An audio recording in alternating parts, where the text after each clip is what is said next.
Hello, welcome to my channel. അപ്പോൾ ഞാൻ ഇന്ന് പറയാൻ പോകുന്നത് എങ്ങനെയാണ് നമ്മൾ ഡെയിലി യൂസ് ചെയ്യുന്ന ചീപ്പ് ക്ലീൻ ചെയ്യുന്നത് എന്നാണ്.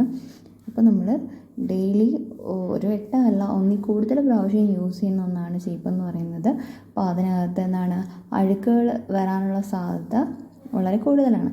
അപ്പോൾ അത് ക്ലീൻ ചെയ്യാനായിട്ട് നമുക്ക് ഒരു ബ്രഷാണ് ആദ്യമായിട്ട് വേണ്ടുന്നത്. പിന്നെ അടുത്തതെന്ന് പറയുന്നത് ടാൽക്കം പൗഡറാണ്. ഇത് രണ്ടും വെച്ചിട്ടാണ് നമ്മളിന്ന് എന്ത് ചെയ്യാൻ പോകുന്നത്, ചീപ്പ് ക്ലീൻ ചെയ്യാനായിട്ട് പോകുന്നത്.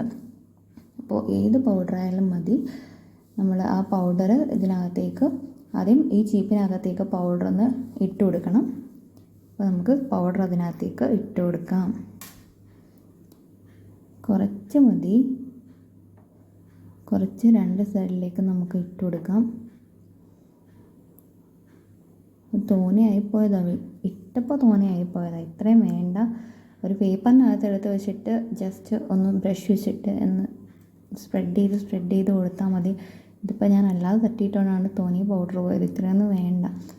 അപ്പോൾ ഇനി അപ്പുറത്തെ സൈഡിലേക്കും കൂടെ നമുക്കൊന്ന് സ്പ്രെഡ് ചെയ്ത് കൊടുക്കാം. അപ്പോൾ ഇത് ആ ഒരു കോമ്പിൻ്റെ ഓരോരോ പോർഷനിലും കയറണം, എന്നാലേ അതിനകത്തിരിക്കുന്ന അഴുക്ക് നമുക്ക് റിമൂവ് ചെയ്യാനായിട്ട് പറ്റത്തുള്ളൂ. അങ്ങനെ ഇതിനകത്തോട്ട് കയറ്റിക്കഴിഞ്ഞാൽ പിന്നെ എളുപ്പമാണ്. നമ്മുടെ ബ്രഷ് എന്ന് പറയുമ്പോഴത്തേക്കും നമ്മൾ ബ്രഷ് ചെയ്ത് ഭയങ്കരമായിട്ട് തേഞ്ഞ ബ്രഷൊന്നും ആവരുത്. അതാണ്ട് ഇതിപ്പോൾ കുഞ്ഞുങ്ങളുടെ ബ്രഷാണ്. ഇതങ്ങനെ യൂസ് ചെയ്തിട്ടില്ല. ഒരു വട്ടം യൂസ് ചെയ്യുന്നതോ താഴെ വീണേതാണ്ടോ ആണ്. അങ്ങനെ ഞാൻ എടുത്ത് മാറ്റിയതാണ്. ഈ ബ്രഷ് ഇത് കണക്കുള്ള ഷാർപ്പായിട്ടുള്ള ബ്രഷ് വേണം നമ്മളിതിന് യൂസ് ചെയ്യും. അതാണ്ട് ഇപ്പം തന്നെ ഒരു സൈഡിൽ കുറേ ഭാഗത്ത് അഴുക്ക് പോയിട്ടുണ്ട്.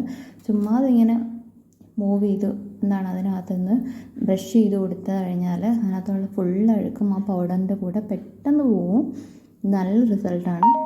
വളരെ പെട്ടെന്ന് നമുക്ക് എങ്ങനെയാണ് ഈ ചീപ്പ് നമുക്ക് വളരെ പെട്ടെന്ന് തന്നെ നമുക്ക് ക്ലീൻ ചെയ്തെടുക്കാനായിട്ടും പറ്റും.